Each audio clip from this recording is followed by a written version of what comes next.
Hello.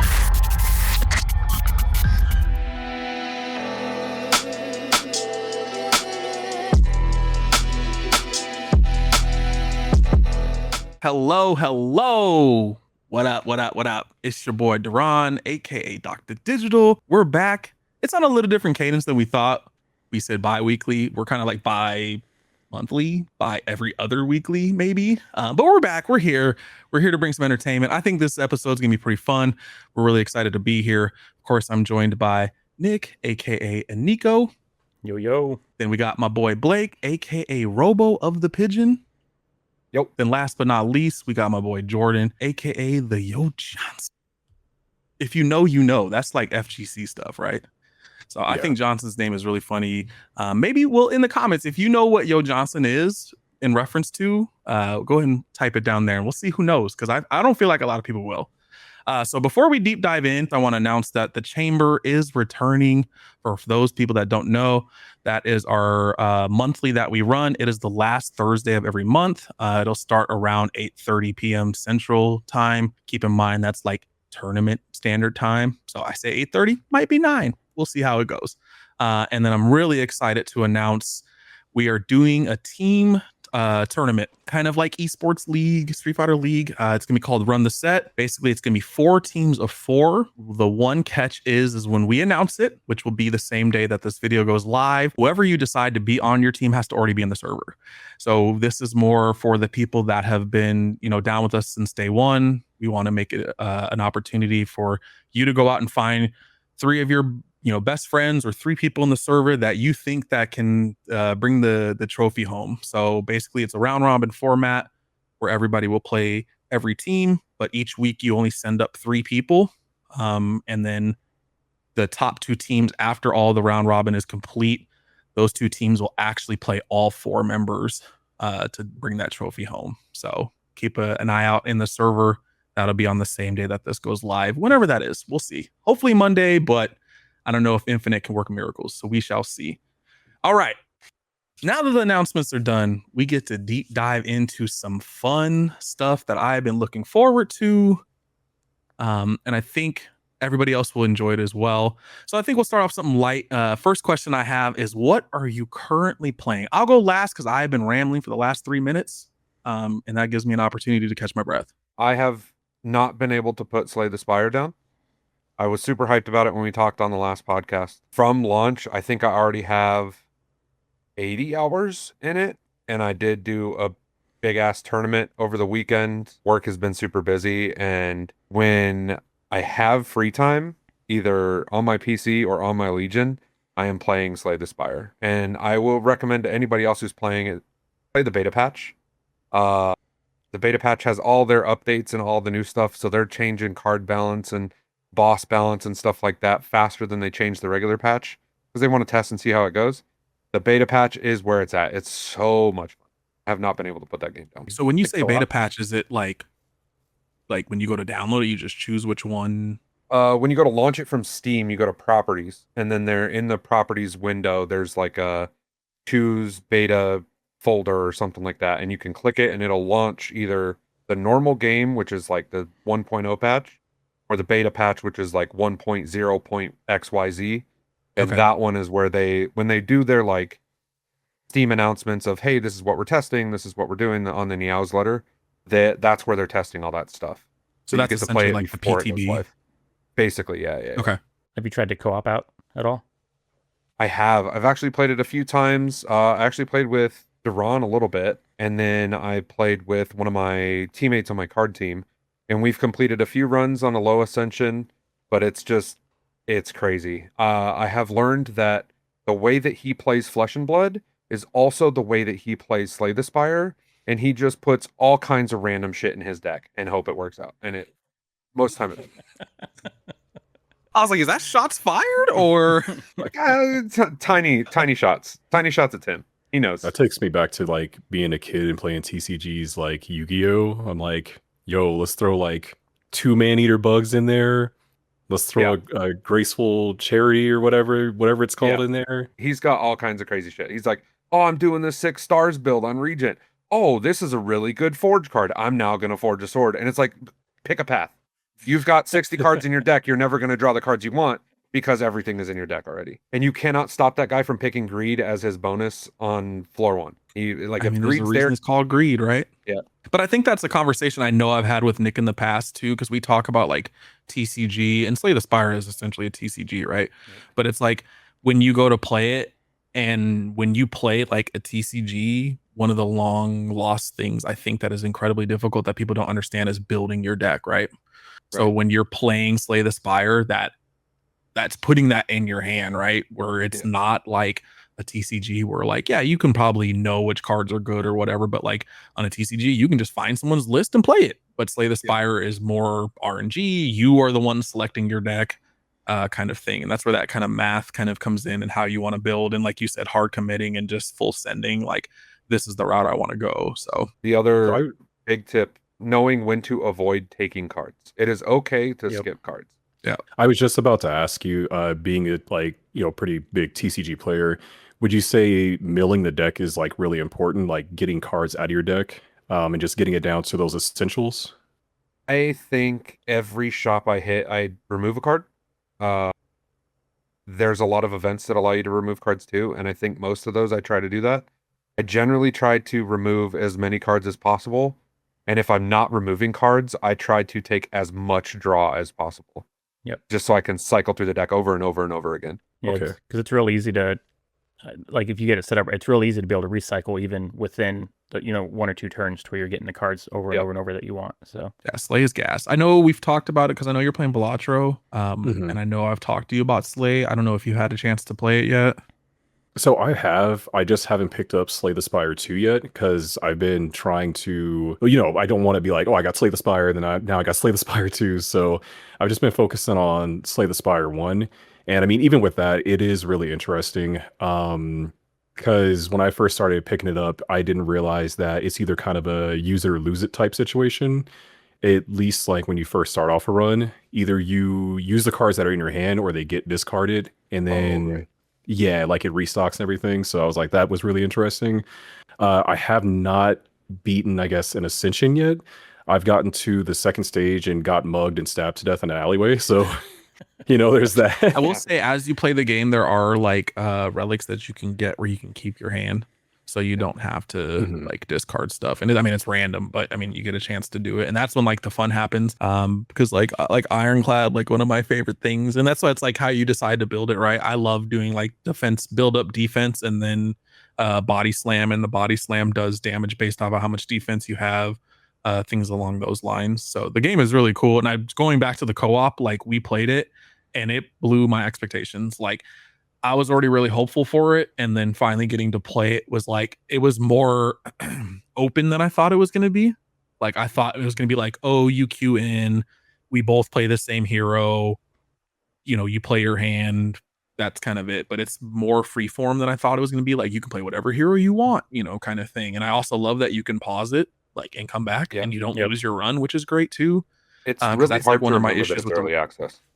Yeah. And to be fair, and they probably even gonna make it even better, kind of thing. So yeah, I can't. It's so hard to remember it's early access. I'll talk about the game, and then in the back of my head, there's a little like it's bell not that goes missing off. much, right? Like it's still early access. There's gonna be more, and yeah. I honestly can't believe it. It's as complete as a early access game I think I've seen in a while. I mean, like really the only thing you notice missing is artwork. That's like absolutely missing. Art. Yeah. Have you guys played I the want board to game ask at all? real quick. I have not. I've seen the board game. I've heard the board game is actually really good, but the setup for it takes a while. Got it. From my understanding, I haven't played it. I want to because I enjoy the original game itself. So like I naturally want to play it, but I don't know. I think that's board games as a whole, right? The first time you play any board game, typically you're like, bro, this setup is wild. You're 15, 20 minutes in before you're even playing. And that's not like, so you still got to go over instructions and stuff like that. But then once you're used to kind of playing it, it goes faster. And I feel like that's most games kind of, right? One last question real quick about Slay the Spire 2 with co-op. When you get up to like 3-4 people or just co-op in general, does it feel like it kind of breaks the game or does it still feel kind of balanced? It still feels balanced because all of the monsters scaled their health based off of how many people are in there. Oh, okay. Yeah, it's like Borderlands, right? Yeah, if you have 2 people, the monster has double health. If you have 3 people, it has like 2.75 health, so on and so forth. It'll get stronger if the more people there are. So you still have to build a coherent deck to play as if you were playing by yourself. But there are some more broken things you can do in like teams. There's like unique cards that you can get for multiplayer that have unique synergies for other people to do stuff with. Yeah. There's one of the new characters has like a little hand that they summon. They're the Necrobinder. There's a card for multiplayer. Spoilers if you haven't played it. There's a card for multiplayer that you can summon that little hand for everybody. And that little hand is basically like temporary health. So you can like summon it for everybody, and then everybody has a little hand for temporary health. It's really cool. And there's a bunch of little cards in there that do stuff like that. It's a ton of fun. I'm assuming 4 is max, right? Yeah, 4 is max. Okay. Because that would be actually fun to do on a community night where like get 4 people going on some Slay runs. Like that'd be also, a blast. The more people you get, the more chaotic the game gets. Yeah, harder to make. And you can even do like separate rooms where maybe you get 8 people, but it's 2 different, rooms going at it or whatever. Because I know a lot of people in the community really enjoy it. And I originally got, I want to say it was because of Nick. I think it was out for like years, and I've just never got around to playing it. And he was like, dude, you got to play this game. And I finally played it, and I was like, that's all I played for like a week straight. Like it was so good. So Slay the Spire 2 comes out, and you're thinking like, oh man, it's 2. They're gonna like probably do crazy new animations and drawing style. And it's like, bro, I started playing it and it felt like 1. It just felt like 1, but like 1.5, like it's still 1, but they improved it. It didn't like, I didn't open it and go, oh man, they AAA'd this, right? Like it's still stuck to the core of what made Slay great. And that's the mechanics of the game, right? And that's what I feel like a lot of times when we're getting games nowadays, that's like, we're missing some of that. And that's why, like I said, Borderlands was like my game of the year last year, right? Like I didn't think like, oh, playing it was the prettiest game. And like, I know it had some issues running it when it first came out or whatever, but man, the way the game handled and felt was like so smooth. It was like what I wanted all the other Borderlands to be, kind of thing. Yeah, I think there's an argument to be made there about like, at the end of the day, I'm not looking to watch a movie. I'm looking to play a game. And depending on like gameplay and how that feels and stuff like that, I feel like that usually trumps like, at least in my opinion, graphics and things like that. Because a game can look pretty, but if it's just like, hey, press a button to win, or it's just too easy, or it just doesn't feel right, like I'd much rather play something like Slay the Spire 2, or something that gives me that fix, I guess. So yeah, and I think in line with that, right? Because you look at like Kojima, right? Because you say I'm here to play a game, not watch a movie, but like I play like Metal Gear, and it's like I'm upset when I'm playing a Metal Gear and there's no like cinematic. I'm like, what? Like it's just ended right here kind of thing. And that was like my problem with 5 is like I kept playing it and expecting to have these Metal Gear Solid cinematics, and it never kind of happened. Metal Gear Solid 5 is still great. It's just not what I was anticipating. I was waiting for that movie where I'm setting the controller down and it's like, I'm probably going to be here for like 15 minutes. And instead it was like 15 seconds. And I'm like, oh, okay, cool. We're back into it kind of thing. Well, I guess it also depends on the type of game, because I feel like you wouldn't go into Skate expecting to see a cinematic experience, but if you do play, Metal Gear Solid, that is different. That is different. So yeah, for sure. All right, what is everybody else playing right now?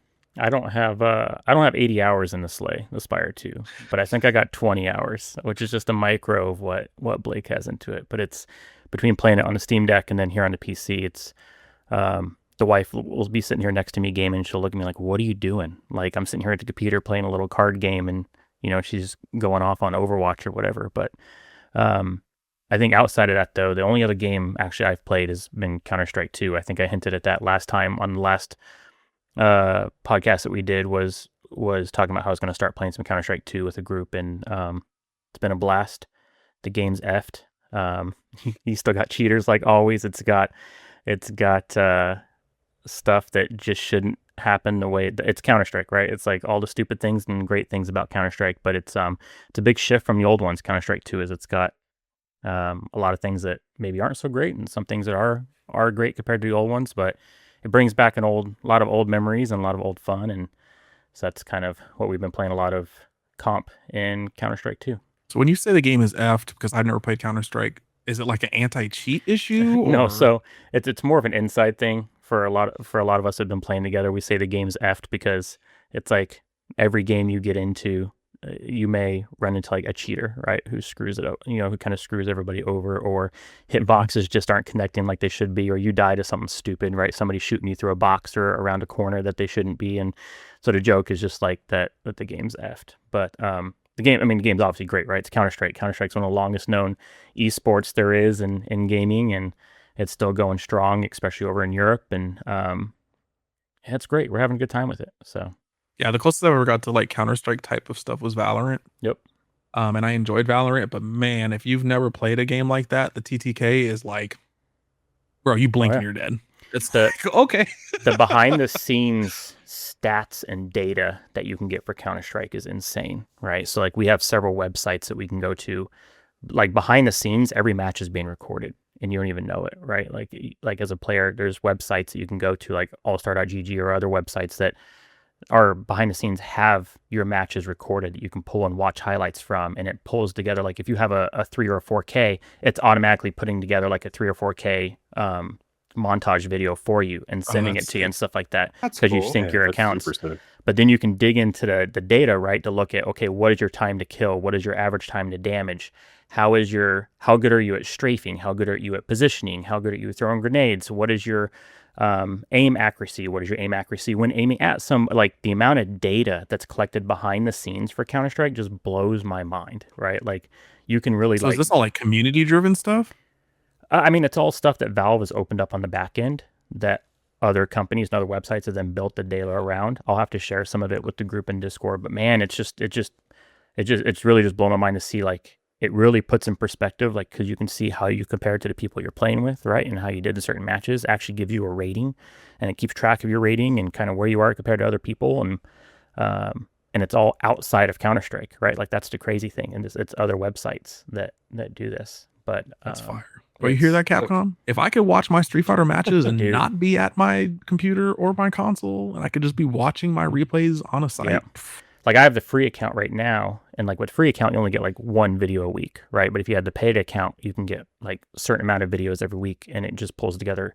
You'll see a match and it'll be like, okay, you had a 4 kill here in one round, or you had a 3 kill in this one round.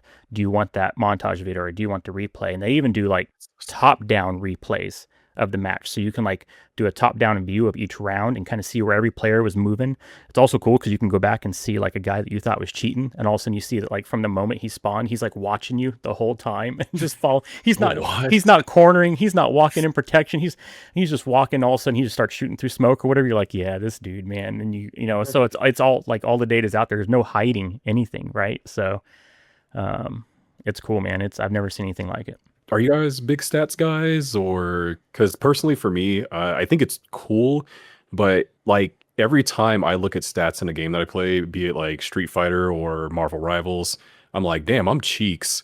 Like I didn't know I was going like 50% like win rate, or I'm like, no, damn, I got like only this many kills. It does kind of like level set you, kind of keep you humble a little bit, right? Based off of, when you think you're good.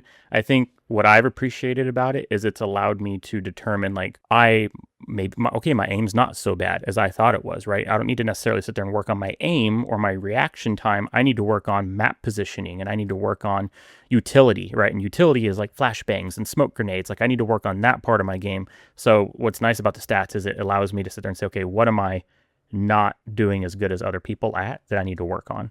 But, yeah, that's what we covered Friday night, right? When we were going over Rivals, because I was talking about like aim, like, right? Because you can go to aim lab or whatever to get better at it.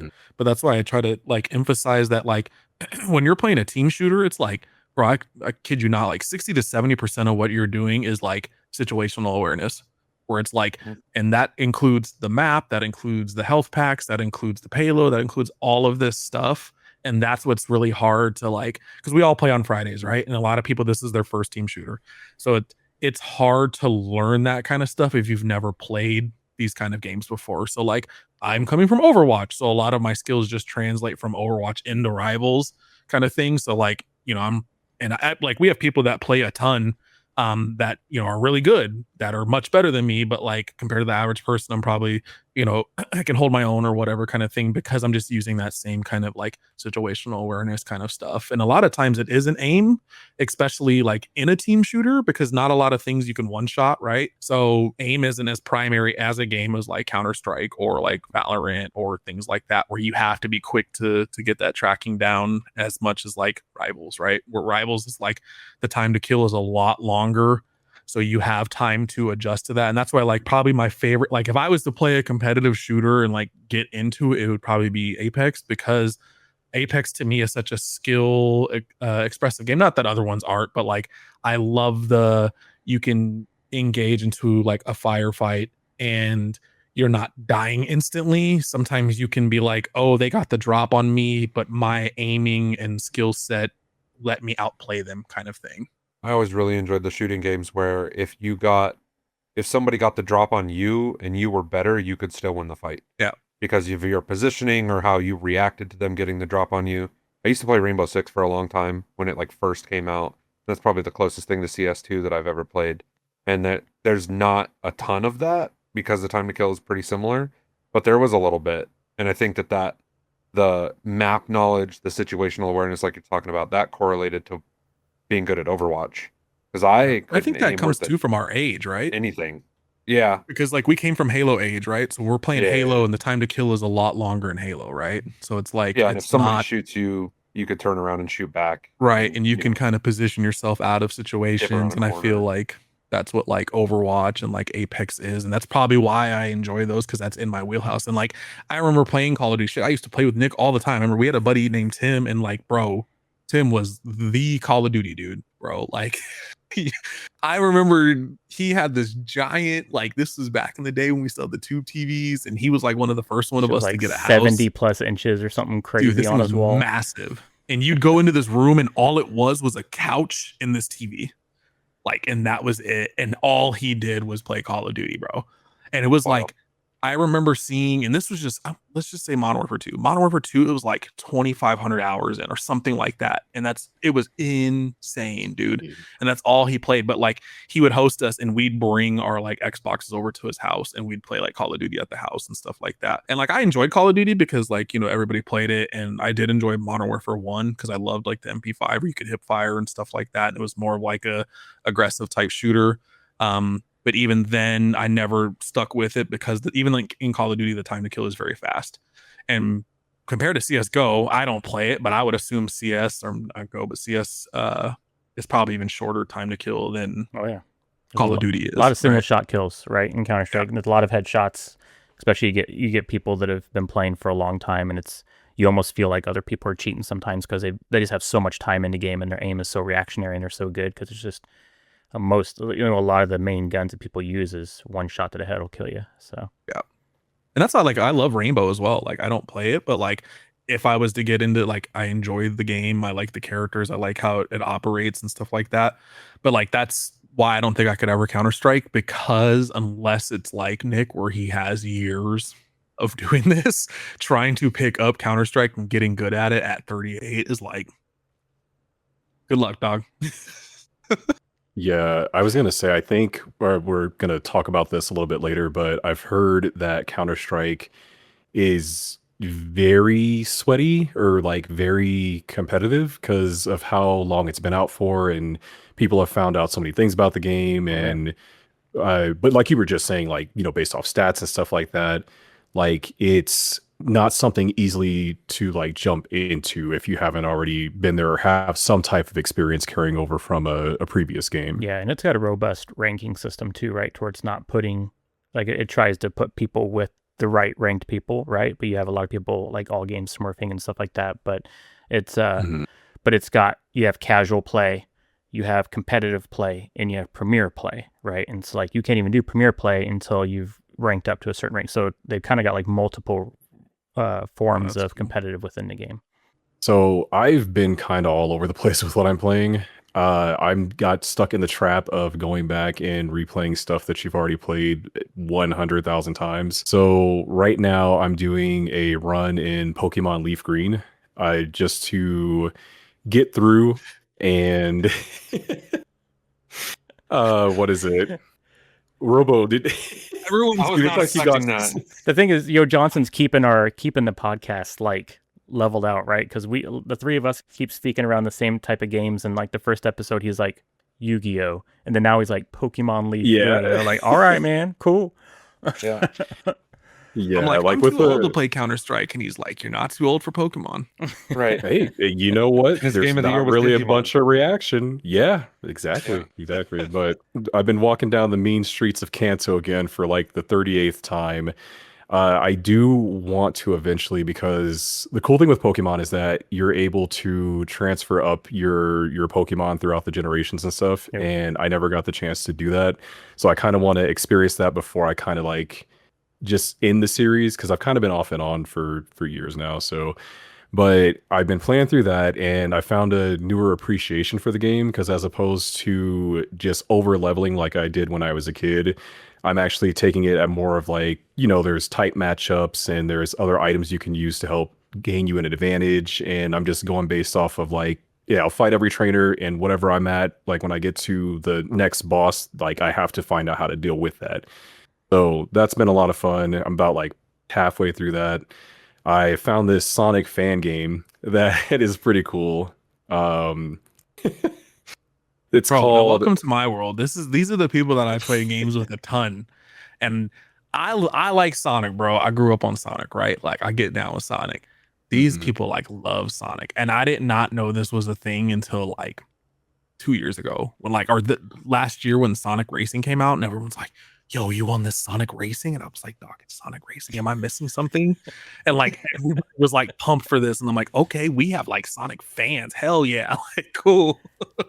So to rewind But, before we get into like Sonic, you say you play Leaf Green. Is there a reason like why Leaf Green? Because there's so many Pokemons. Crazy, believe it or not, I've only played a little bit of White, and that's the only Pokemon I've ever played. Bruh. You're hurting And I my played the feelings a lot TCG. tonight, brother. He's I hurt a love lot of the people's TCG, feelings bro. tonight. Yeah. All of my Yeah. favorite Pokemon are from the TCG. So like Greninja, Zoroark, stuff like that. That's wild. That's your friend, Blake. You're closer to him now.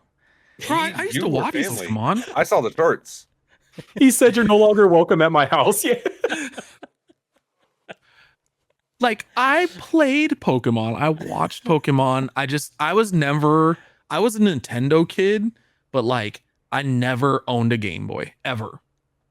I've never in my entire life owned a Game Boy. The only Nintendo systems I had was a SNES, and there was no Pokemon on that, right? I never owned a 64.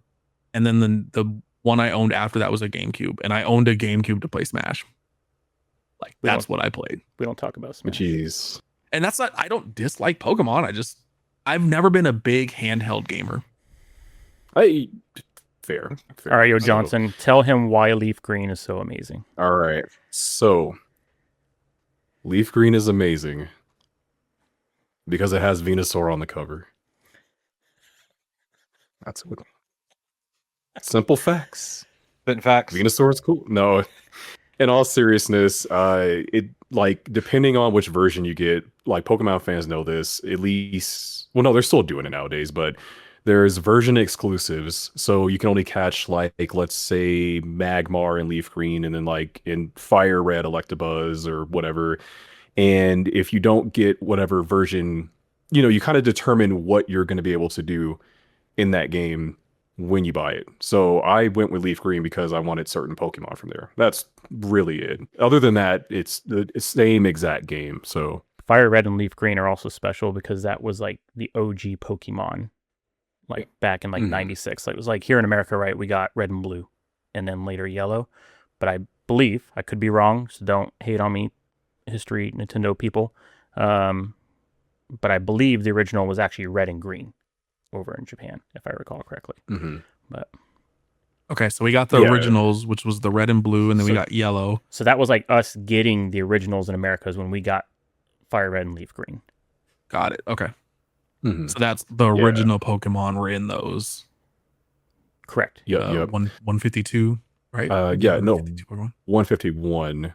150. And then 2 was Mew, yeah. wasn't it? Yeah, Mew came later.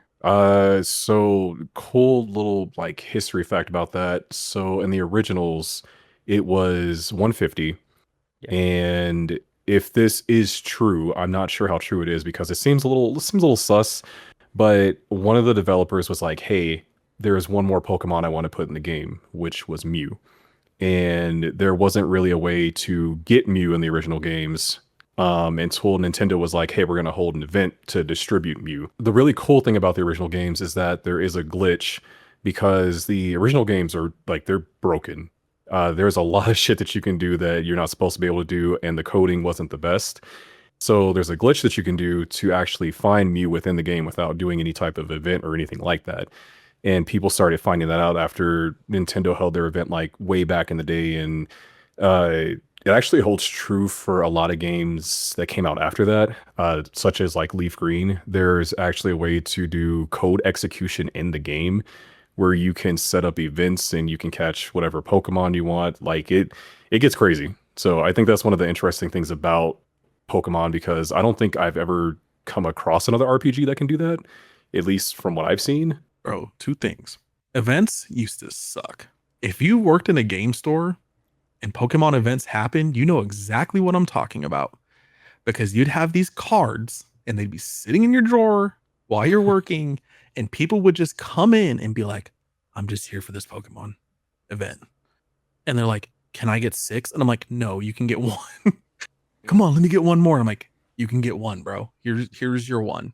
And that's all it'd be. Like, they would literally just come in to get this Pokemon card and then leave. That was the whole thing. 2, I may have not played a Pokemon, but I bet you I have more time in Pokemon than the average person. Because I played the TCG and I played that shit hardcore. And I traveled, and I can't tell you, I remember Nick and I went to this tournament one time, and the night before it like snowed. And we did not go to bed. Bro, we were up the entire night playtesting. We drove to Denver in the snow in a car that was probably shaped like Pikachu and the size of Pikachu, right? 5 of us are in this car. The windshield wipers aren't working. It's got no washer fluid. So the person in the passenger seat's like trying to clean the window. Bro, it was wild. I don't even know how we survived. It was literally, what was it, like a Chevy, some little yellow Chevy. Yeah, it was small, bro. And we get there, and I don't know what possessed us to do that, but we stayed up the entire night playtesting. In the laundry room. In the laundry room. It was at a buddy's house, and he didn't have like play tables, or the room went to sleep. So we went downstairs, and they had a laundry room with a play table, and we were down. It was just a table, and we were playing. And I think we ended up running. It was like, I want to say it was like Pikachu Obama Snow or something like that. It was something off the wall. We ran, because you and I ran Raichu last minute. We changed the Raichu the night before because it countered. I'm trying to remember what it countered. And then somehow everybody showed up, like not everybody, it was like 2 or 3 people showed up with Obama Snow. Or no, it was Obama Snow, was it like Obama Snow for Alligator or something crazy like that? And it countered what we were playing. And like we've never even seen it before. It's like the worst luck ever. Bro, it was awful. And we were playing at this tournament with like literally, I think we slept for maybe 2 hours. And I think we were just so pumped for this event. And like, I think part of it was adrenaline. So we never even like slept to get ready for the next day. And it just, I remember being there, and it was like one of the best, worst tournaments of my life. Like, the matchups were awful. I was dragging ass because I was so tired from like just playing.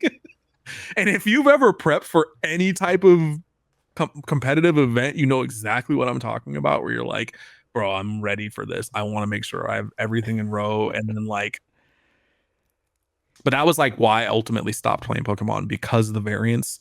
Like, card games are going to have variance, but I hate weaknesses. When you are playing Raichu and you play into like a fighting deck and it's double weak, there ain't shit you can do about it, bro. Nope. You just got to hold that.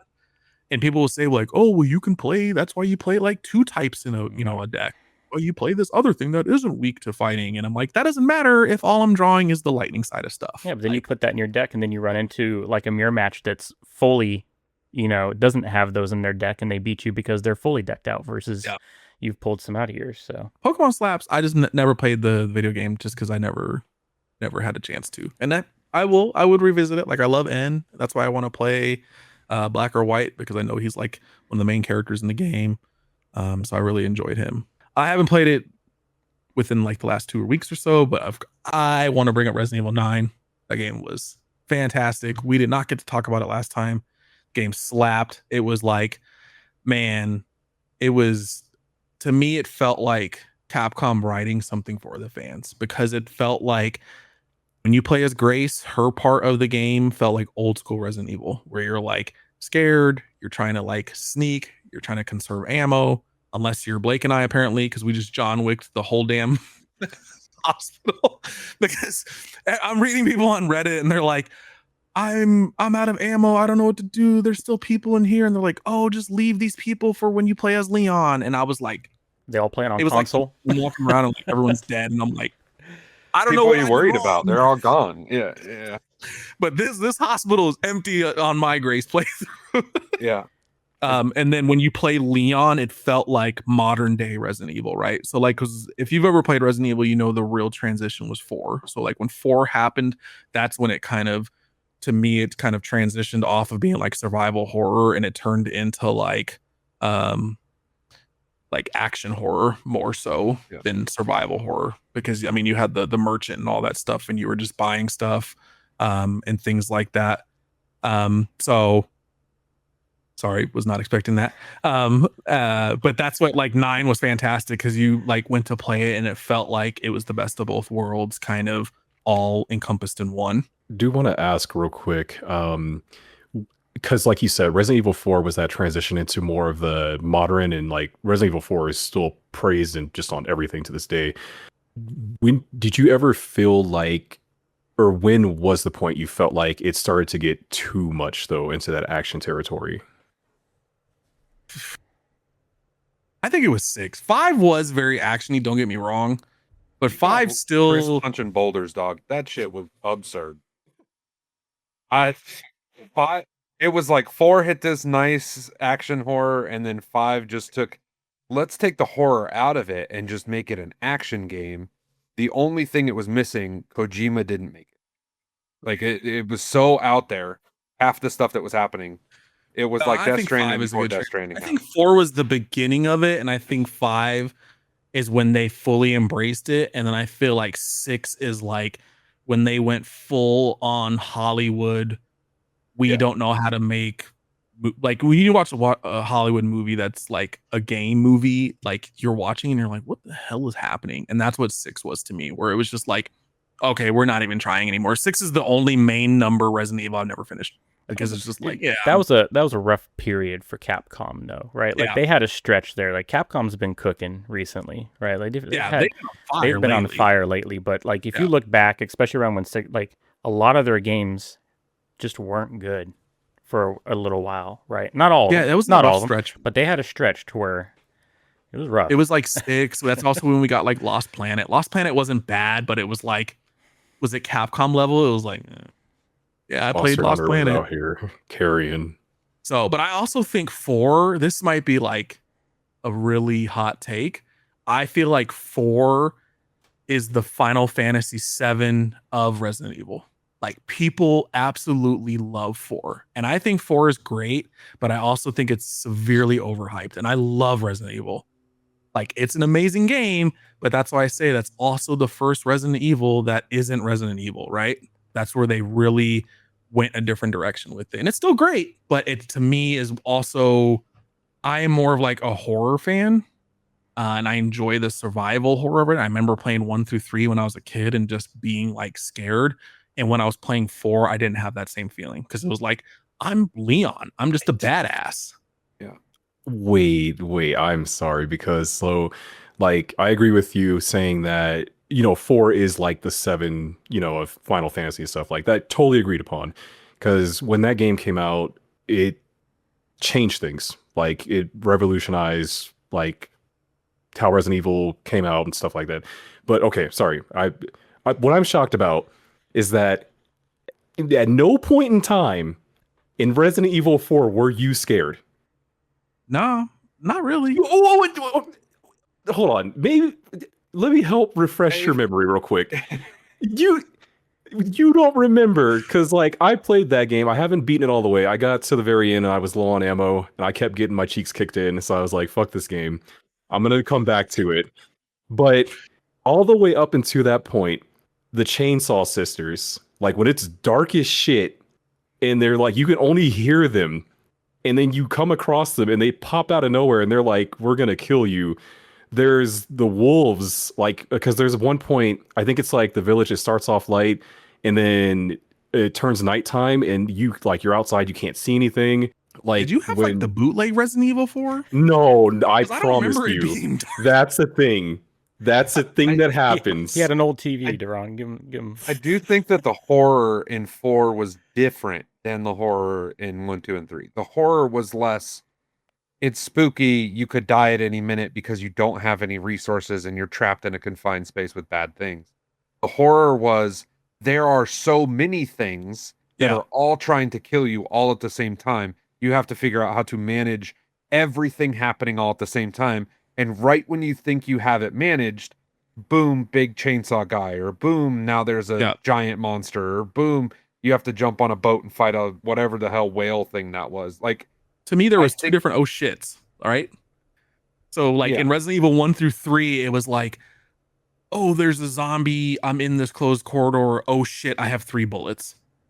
Resident Evil 4, you're playing. I don't want to open the door. This door is gonna do I'm a afraid to open the right. Exactly. On the other side. And then 4 was like, oh shit, there's a lot of people on my screen. How am I going to survive this kind of thing? Oh shit, they just gave me a new gun that looks really good. What am I about to get into? Yeah. And that's what and 4 is great. I love 4. I'm not saying 4 is not good. I'm just saying FF7. I've never played 7. I played couple hours of it, but I've talked to like several like Final Fantasy fans and they're like 7 is fantastic, but it's also like the most overrated Final Fantasy because nostalgia. And I feel like 4 is also kind of in that wheelhouse. I remember people playing 4 and being like, this is so revolutionary because it was the first Resident Evil that was like not Resident Evil and not even like the survival aspect of it, but like the feel of it, right? It was third person over shoulder kind of, ADS type stuff. It wasn't different. Zombies, right? People with weapons and guns and stuff, so it wasn't that same slow moving zombies coming after you. All right, we've spent so much time on this. This wasn't even the meat and potatoes of this conversation. It is now. We're just having a good time.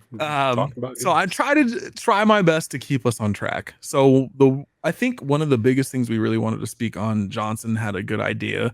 So I will let you kind of explain your question or what you had, your thought process of the situation that we want to discuss in this part. Yeah, for sure. So now it's, why does Duran not think that Resident Evil 4 is scary? I can't believe no. Duran's getting canceled after tonight between that and Pokemon and.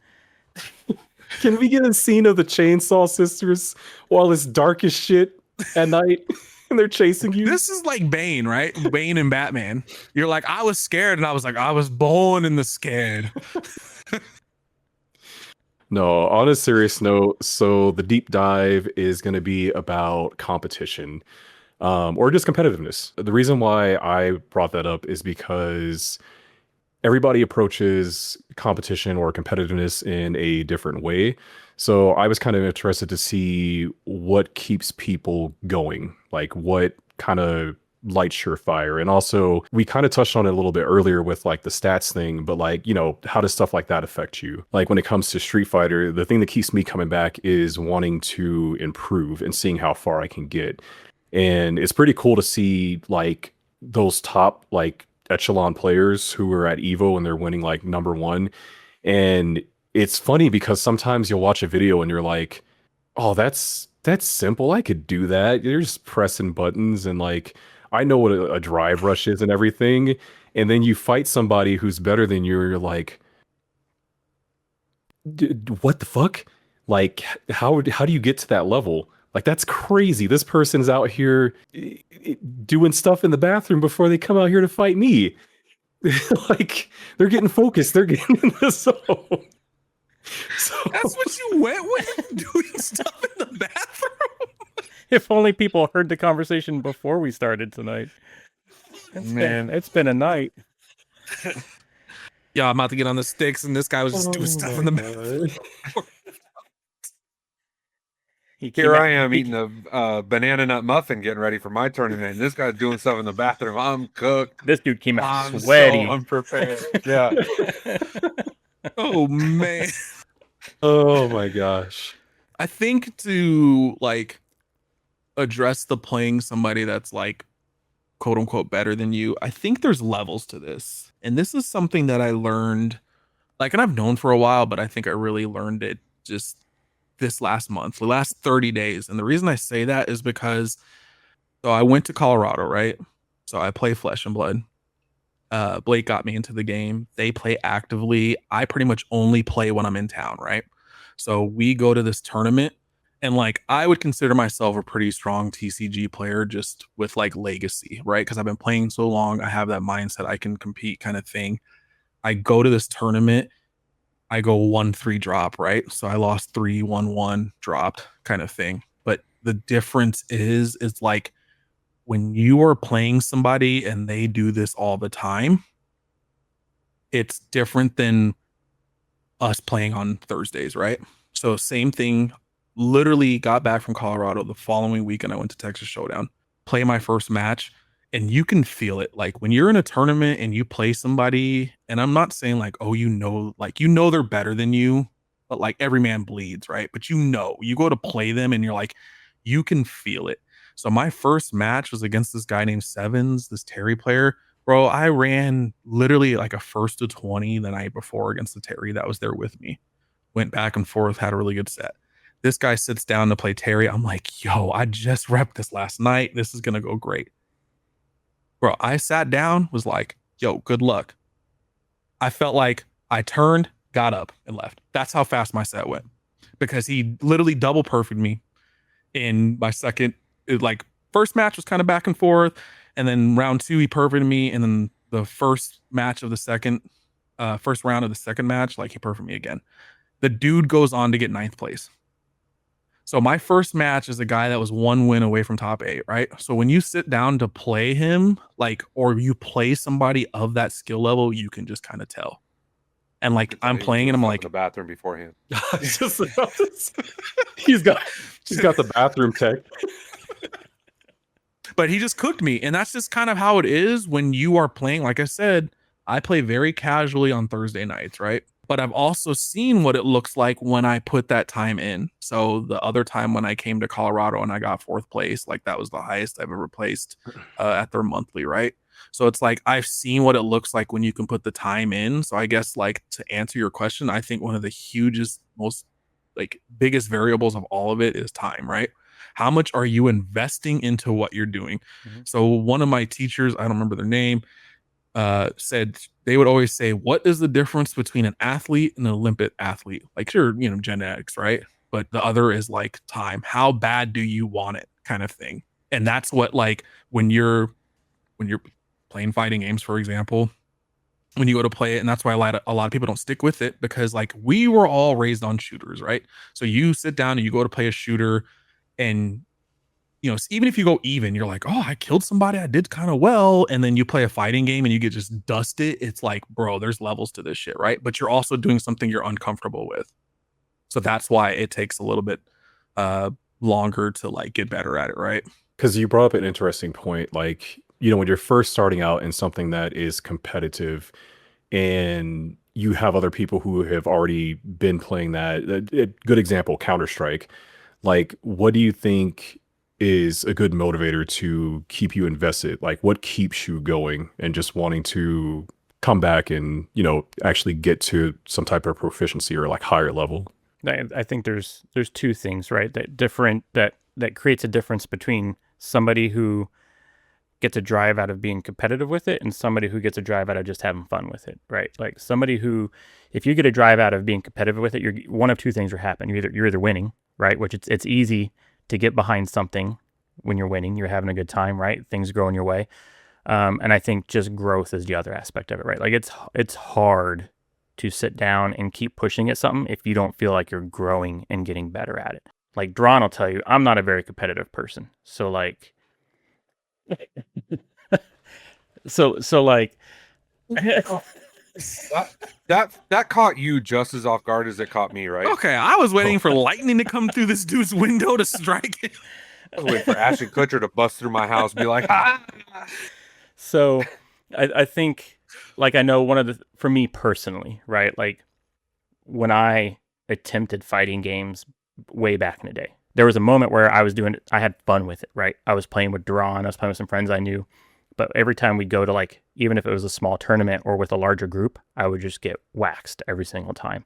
And like, I was just like, man, like that's not fun to me personally. Right. And I wasn't getting better, and it came down to time, right? Like I wasn't investing the time into it to get better.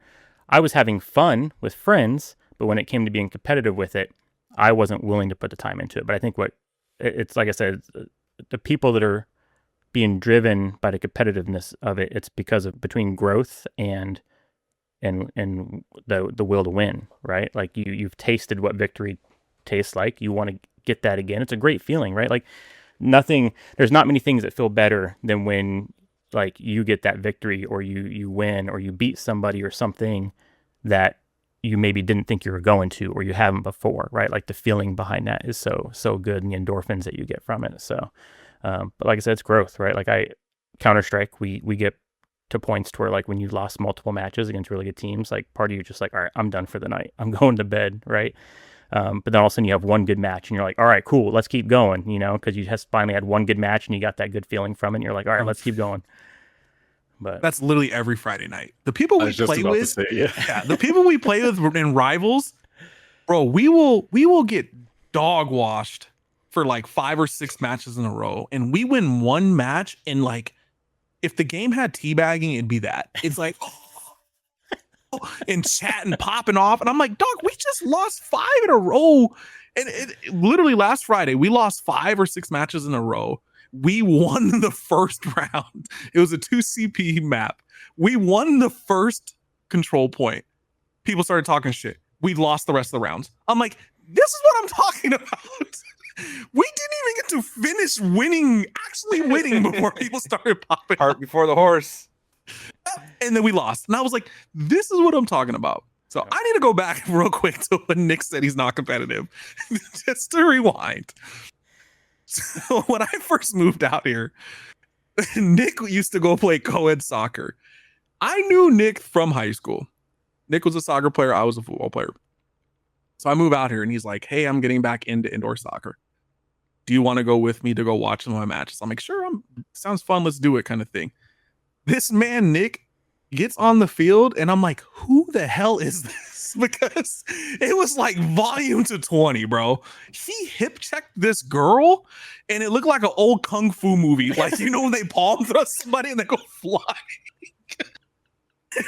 And he was like, I'm fighting for the ball. And he's like yelling at the refs and stuff.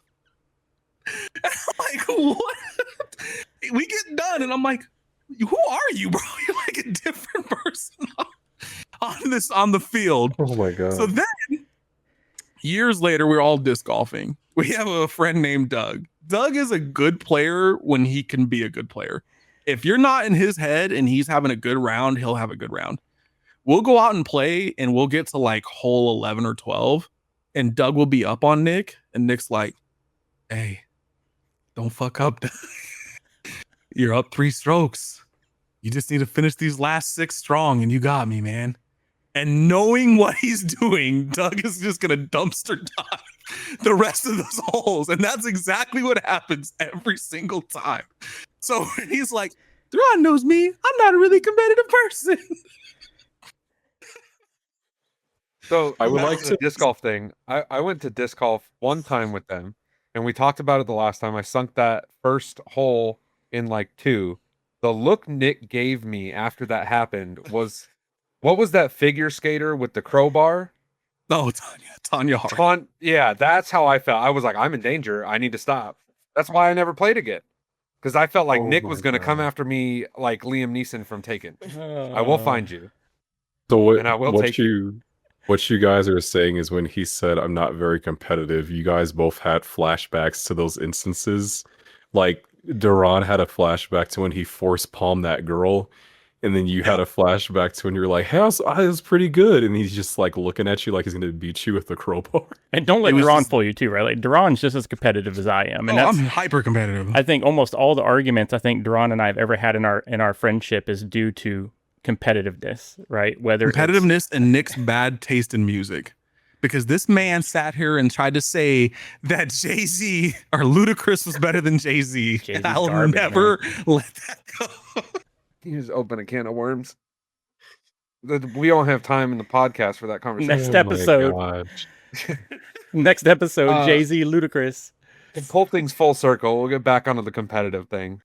Out of the four of us, I probably compete the most frequently with the card game. I go to most of the big like regional tournaments, like all of the Road to Nationals and the Pro Quests and stuff like that.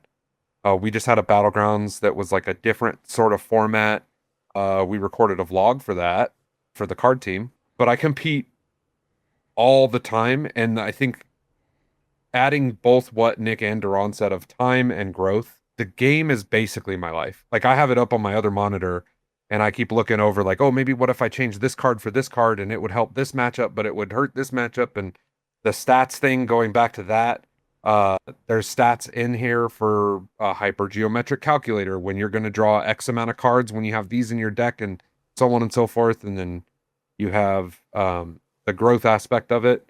When I first started playing Flesh and Blood, I've been playing for probably 3, maybe 4 years now. When I first started playing, I can't remember winning a game. It's kind of like Street Fighter. It's one-on-one. It's hyper competitive. It's very tit for tat. Micro decisions affect the whole game. Games take about an hour. I don't think I won any games for probably 6 months. And my whole goal to improve at the game was to win an armory. And an armory is effectively the locals. So like Thursday in the Discord, or when you go to your local store and you're just playing, on a couple of setups at your local store. That's basically what an armory is. And I remember I won my first armory and I called Duran. I was so hyped. And then my next goal was to top 8 an event. And then I remember the first time I top 8'd an event, I called Duran. I was so hyped. I was freaking out. And then after that, it became like, if I wasn't winning the armory, I was upset. I was like, what did I do wrong? Like I could do this frequently. What am I doing wrong? If I drop a game, I'm like, what did I mess up there? And I hyper analyze what I did in the game to think about how I could have improved that, or what alternate decision I could have made that would have made the game different. Yeah, and I think those expectations, that kind of happens across other things, because I've had conversations with Nick, right? Because he's a Chiefs fan, and I remember like the conversations we would have is like, win the division, right? That was the big thing. And then the Chiefs have been really good like the last 8 years or something like that. And now that expectation has shifted, because at first it was win the division, then it was get to the playoffs, win a playoff game. Now it's like Super Bowl or bust, right? So when you start winning so much, you've set an expectation for yourself, because it's also like, I know I can do this, right? Yep. So when you're starting to see that result, that's like, and it trickles down too, because like I'm not even there playing with him, and he calls me and I'm going to this thing, I'm expecting him to top 8, right? Kind of thing. And when it doesn't, it's kind of like, oh, what happened? Kind of thing. Yeah. But I also think one thing I'd like to talk about when it comes to like this kind of stuff is like anxiety, right? Oh, yeah. So I think a lot of this kind of comes from anxiety, because it's not only the ability to prove to yourself that you can do it, but then the way you play changes when you're in an uncomfortable environment, right? When you're not sitting at your home practicing or with your homeboys or whatever, and then you go to a tournament and like that anxiety hits and the way you play is completely different, right? So that's one thing that I think is severely underrated, and unless you've competed, you have no idea, kind of thing. And that goes across sports, video games, TCG, all of that, because you're there, and now it's not only people are watching you, but now you're putting that pressure. I want to say Mena RD said something where it was like expectations. He says expectations like change reality, right? Because when you start putting expectations on yourself, that's when pressure starts happening, right? Because you're expecting yourself to do well. And then that's when your reality changes, because now you have pressure because of your expectations. It's not just the pressure. If you go out and you're like, I'm just here to have fun, and you don't care, you're probably going to play way different than you would when you're expecting to do well.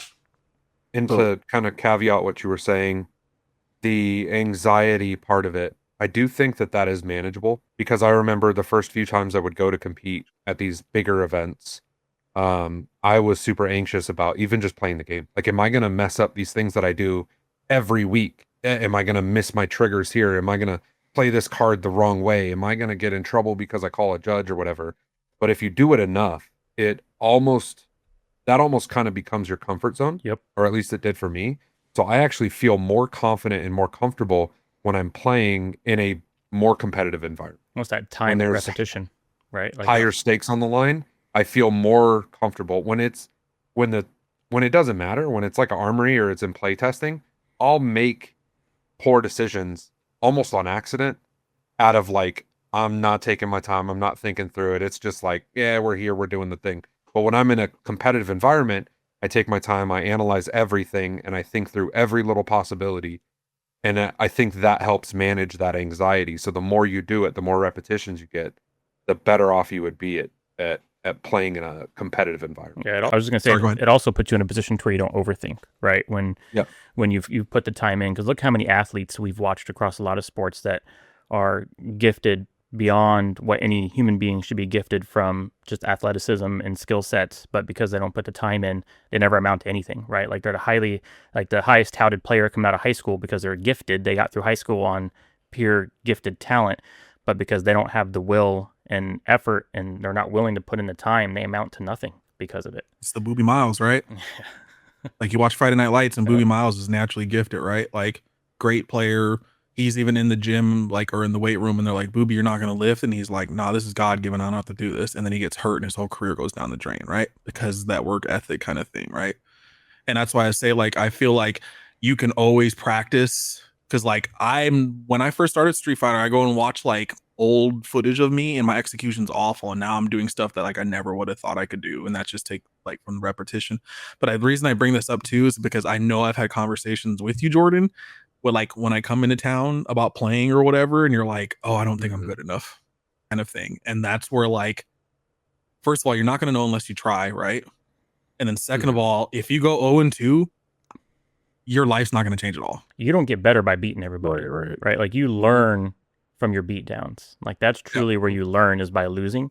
Like I'll take disc golf for an example, right? I can go play disc golf with, a bunch of new players all day long. I'm not going to get better. But as soon as I start playing with people that are better than me, right? Like I learn new things about the game and new ways to approach certain throws. And so it's the same thing with Street Fighter or anything else that you guys play, right? Like if you're sitting there and you're just beating up on people all day, you're not learning anything. You're not growing. You have to play with people that are at your level or even better than you for you to truly learn and grow from it. But and that's what I tell people all the time is I'd rather play against somebody that's better than me. Not saying I don't like playing with the people that, aren't on the same skill level, but like when I'm playing somebody that's better than me, I'm learning stuff. I'm learning to see what they're doing, what their sequencing is. What am I doing that's wrong? Oh, I didn't know that could get punished, kind of thing, versus playing somebody that doesn't know. I get away with stuff that I normally wouldn't get away with when I'm playing somebody that knows the situation. You're also trying harder and thinking about things more critically when you're playing against somebody who's better than you. There's plenty of people. So in Denver specifically, there's a lot of hyper competitive players for the card game I play, Flesh and Blood. There's a top 4 Worlds competitor. There's a second place Worlds finalist, and they both play in Denver, and they come to our local events. And I've paired into the top 4 guy on a deck that he probably could play better than me. But when I sat down against him, it was like, all right, cool, we're going to play this game, but I bet I could take this if I really try. And then you dial in that extra, like you said, volume to 20, you put that volume to 21, 22, and now you're running on all cylinders because you know you can, and you have to try. With that expectations become the reality thing. Yeah, I think a really important thing, especially when it comes to competitive games, is, like I was saying earlier, sometimes you see people who play at that higher level and it's just like, wow, this is crazy. Like, I didn't even know you could reach that level of proficiency, be it in like fighting games, TCGs, whatever it might be. But at the end of the day, it's important to realize that, like Duran was saying earlier, that, gods bleed. Like, nobody is infallible. Like, there's always a way to try to figure out something. But with saying that, I guess I'm kind of curious.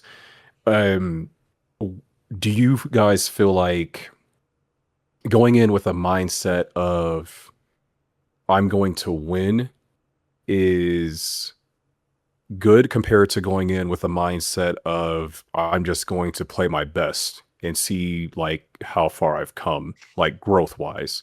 Like, are you when you like play a TCG or when you play a fighting game, are you going in with a mindset of like, I'm going to beat my opponent? Or are you going in with a mindset of, let me see how far I've come with like the stuff that I've practiced and the stuff that I've done? I think it's more of a belief than it is even a mindset, right? Like you have to believe you can win if you're going to win. If you have no belief in yourself at whatever you're doing, you've already kind of written in stone what the outcome is going to be, right? Like if you have no belief in yourself and being able to do it, you're not going to do it. Simple as that.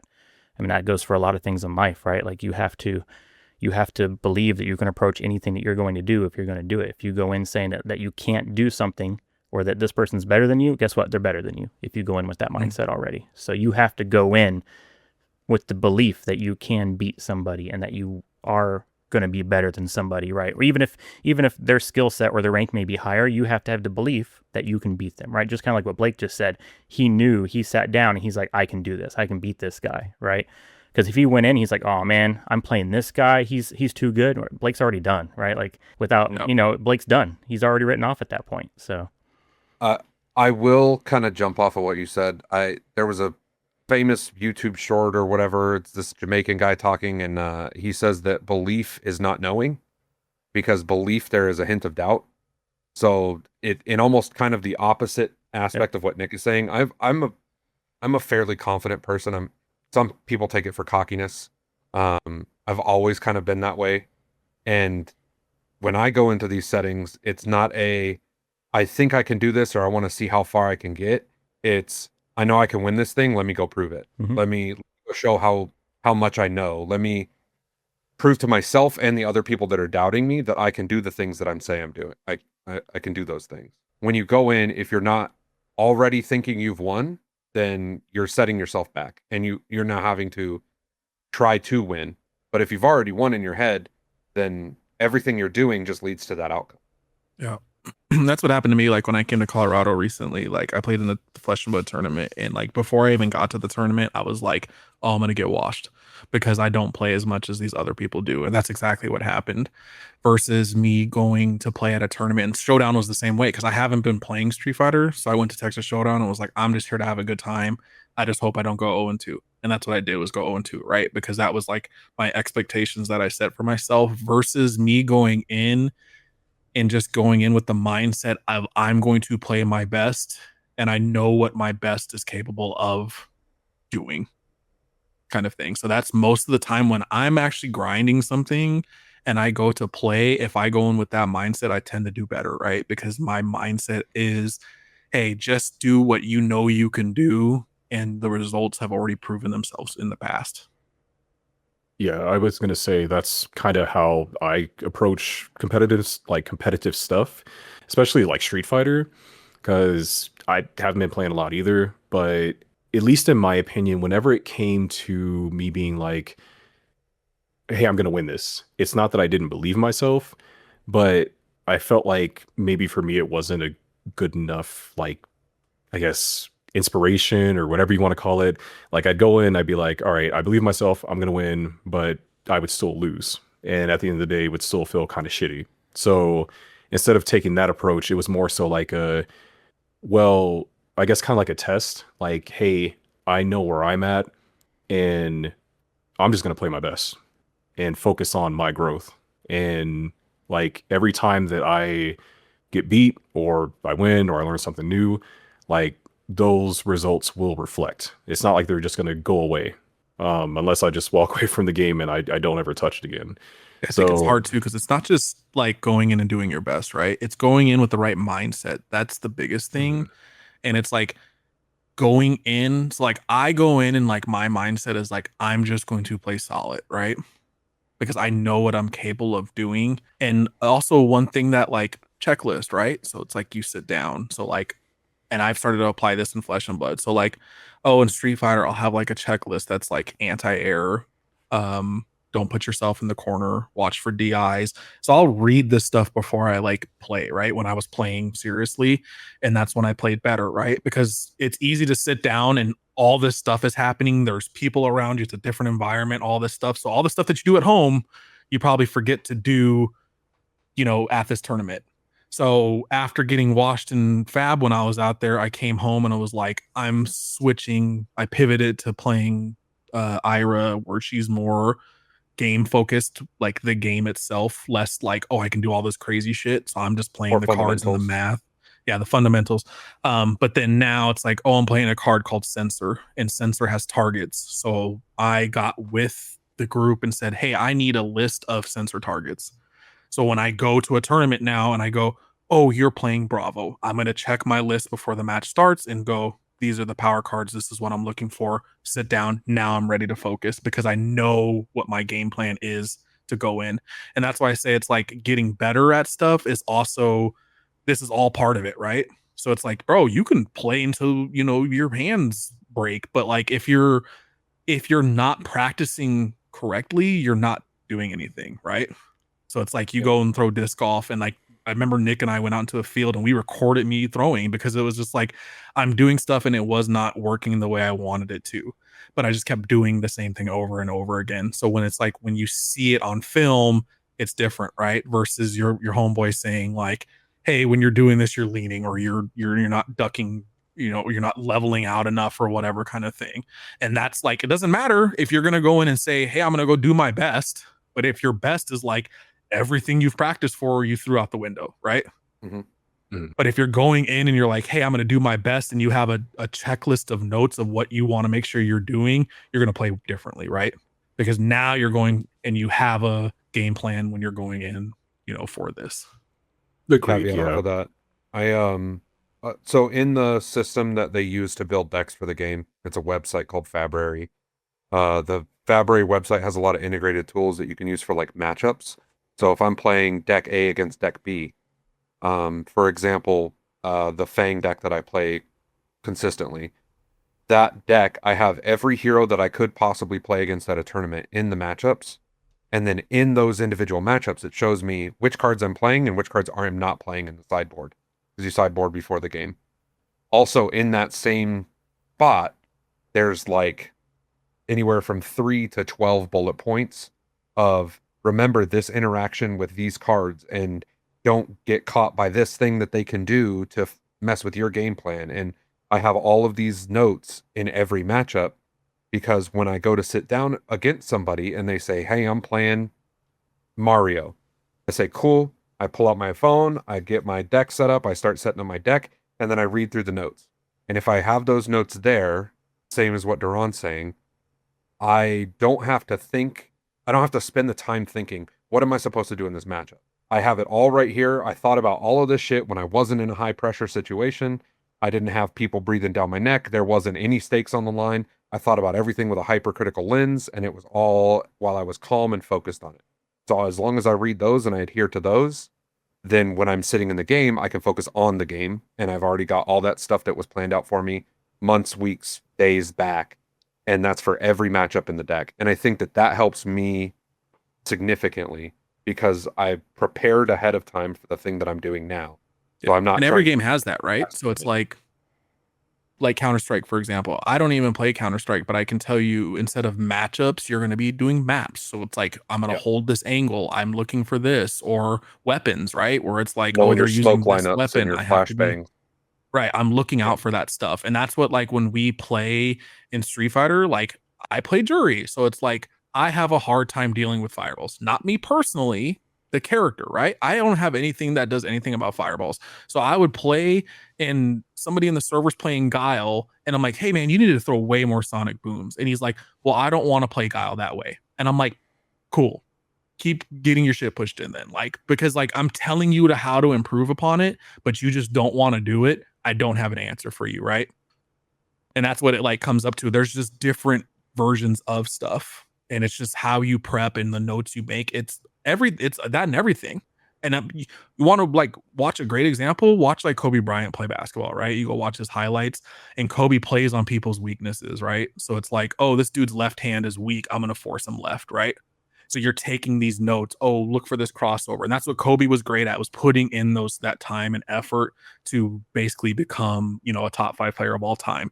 And that's what it just goes across just depends on what you're playing, but there's just different versions of it. Okay, we're at time. So, but I do want to do some quick hits. I know we had a section planned for overrated, underrated. I think we can hold that for the next time. So we'll end this off with some quick hits. That way we can go over maybe some fun tidbits that we wanted to say before we send off. I know Nick had one. No, I think just the two things before we get off from me is one, we'll save this for a future episode, but I do want to say that we have a group every year that goes to QuakeCon. We partner with another Discord called Fresh Pots, and we have 24 people strong this year. So it'll be a good showing. Hopefully, I think between Duran and I, maybe a couple others, we'll maybe be able to get some, whether it's swag or merch created for the event that maybe we can see what we can make available. I know it was really successful a couple years ago, but keep an eye out for some QuakeCon news and some footage and stuff from that. And then the last thing is just my oldest son, he's Rakane in the Discord, and the day that we're filming is his birthday. So happy birthday.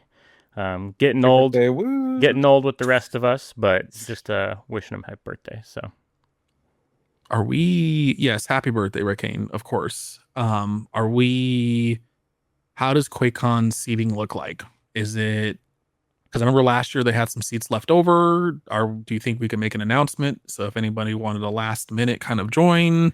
I mean, I think individual seats go on sale in like a week or so. I'd have to go look. I'm not too sure. We could probably make an announcement. We do have, obviously, what they did this year is because we were buying 27 total tickets, we were able to get into early group buy. We have one elite seat, and then we're back to back like we have been the last couple of years. But I would imagine there's seats by us that are open just because we have the majority of that row. So if anybody's interested, reach out. I'm more than happy to do some of the research for you to see how we get you by us or close to us. And then I can work with you on how we make that happen. So yeah, to explain what it is, it's just a big ass LAN party, but it's like 4 days of just 4,000. Do whatever you plus. want. It is, yep. Yeah, nerd city. And then they have like TCG now. They had a retro arcade last year. Like they have TCG now? Mm-hmm. Yeah. Oh, shit. So they do TCG room. They have board games there where you can rent games, so you don't have to bring stuff anymore. But they had buying booths and everything last year when I went, because I haven't been since pre-COVID. But like it's awesome, and I know we're trying to plan some stuff too for when we're there, where we do some like Moon Marauder stuff, and we'll probably maybe look to see maybe we can do like some giveaway kind of stuff. Yep. So more to come for sure. Well, I guess some of my quick hits was just some of the stuff I've been watching lately. Somebody started up. I'm not sure how. Do you guys watch anime? What is anime? I knew it. It's like Tom and Jerry. Oh yes, Looney Tunes. Yeah. Watch that. So there's a YouTube channel that started what's called the Hunter exams, and it's based off of this anime called Hunter x Hunter. Seems super interesting. It's basically just like a Iron Man challenge where it's like they do a whole bunch of stuff, like race to this point or whatever, or they had like a ninja obstacle course out there that was pretty cool. I just wanted to drop that, give somebody something to watch. Maybe it's like multiple videos, and it was like a super long event, and I guess they're also accepting participants as well. They do it annually, so who knows, maybe we could see some Moon Marauders out there in the Hunter exams. I think that'd be pretty sick. All right, I have a couple quick hits. I'll go over our Flesh and Blood team is called the Iron Rot Raiders. They have officially started their own YouTube channel, so we will drop that in the description, so you guys can check that out to see kind of what everyday life looks like vlogging through that. We also have some fun shorts that they've started to add in there as well. It's really cool. It's a good opportunity to kind of get in there while it's still just kind of starting out, and you can be one of the early backers on it, which is really cool because that's what we're all about too, right? We're here to promote, other people and help them kind of succeed and get to where they want to be, with the stuff that they're trying to achieve. So I definitely wanted to call that one out. I'll just go over it again. I know we announced at the beginning. Chamber is going to start May when the new season starts. So that'll be the last Thursday of the month in May. So that'll be May 29th. And then the Run the Set will start when this goes live, and we'll have signups available for that as well. So get you and 3 other friends, and it's first come, first serve. So when we have 4 teams of 4 full, that's it. And this is your opportunity to get with the people, you know, in the server that you are friends with. And it'll be a lot of fun. I guess quick hits is more of a couple shout outs, because Duran kind of stole mine with the team starting a YouTube channel. The first video was a vlog, the tournament that we just had recently, the Battlegrounds. The second video is likely going to be teammate Daniel and I ended up in the finals at a tournament, a local tournament. He won the tournament. He got an invitation to go to Japan for this bigger tournament. And the second video was, I just gave him the camera and said, record whatever you want. And it's probably going to be him vlogging in Japan at this tournament, seeing what's out there. Him and his wife went out. They made it like a whole trip. So that'll be cool. And then the other shout out is going to be 35 Infinite. The dude's sick. He has his own YouTube channel. He does like retro game reviews, gameplay. He's been the one editing the podcast. He's also working on editing for our channel. The guy is just one of the nicest guys. He's so dope. Definitely show him some love. Go check out his YouTube. I can't praise him enough. And make sure, just to Blake's point, check out the self-promo channel in Discord if you haven't.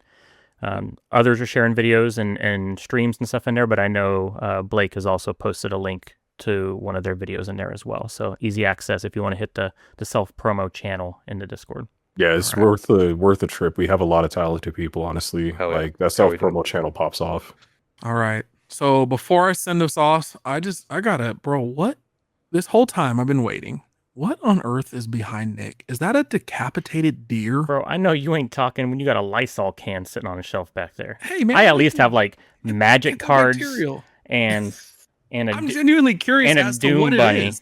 it is. So Oh, it's a bunny? So this goes way back to like Doom, right? Because he gets upset that this is a little bunny. So if you look at like an old Doom stuff, he'll be on like his waist and stuff like that because he gets upset that they killed his bunny. So the whole thing is like his head's been ripped off. It's thrown on the bloody stake. And there he is. It's got a magnetic head. It was sold at QuakeCon last year. This will change up every episode, so keep an eye out on what's back here. I was for sure like, yo, why is my man got a deer just decapitated? Bunny makes way more sense. I'd say you guys got the coolest stuff in the background. I got a freaking longboard. I moved the Death Note. I was gonna say, last time you had a Death Note soccer board or soccer board or something. You're writing players' names on there and watching them pass out on the field. All right, we're gonna wrap it up here. It was a great conversation. I know we went over a little bit over an hour, but who cares? There's no rules on this. I try to do an hour to keep your time, but if you made it all the way to the end, we appreciate you.